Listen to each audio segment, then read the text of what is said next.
different parts of Africa, and especially in countries like Chad, it can be very difficult to get to remote areas where a lot of the languages are. And so the motorcycle allows them to get out to those areas.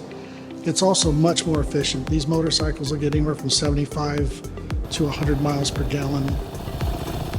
But we were able to go this past month and do the training, and it worked out really, really well. And it was in the city of Mundu, which is in southern Chad.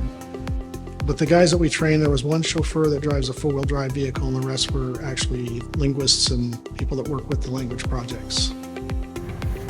Je suis Ndonam Caleb, directeur exécutif de ATALTRAB. I am Ndonam Caleb, Executive Director of ATALTRAB, a student association for literacy, linguistics, and Bible tradition. There are about 134 official languages in Chad. Sometimes there are roads that can give access to certain communities, but in other communities, there are no roads, only tracks.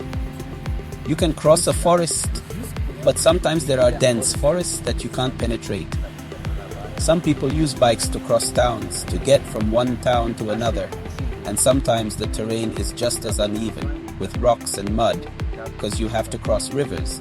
And we have communities that, to involve them in the tradition of the Bible, we use carts, for example, to cross floodwaters.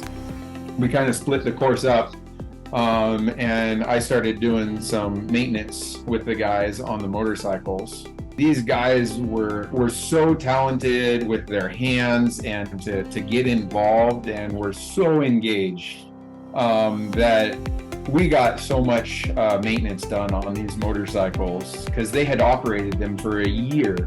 And they definitely needed maintenance at that point. Grant and Emmanuel came from Cameroon. Grant had spent some time here in Waxhaw with us to do training as an instructor and became a JAARS certified instructor. Grant was able to go back and do a lot of work with them. And when they showed up, what I found was that Grant did a great job teaching him, and he related to the guys really well. They accepted him really well, and the training just went much better than I thought it would.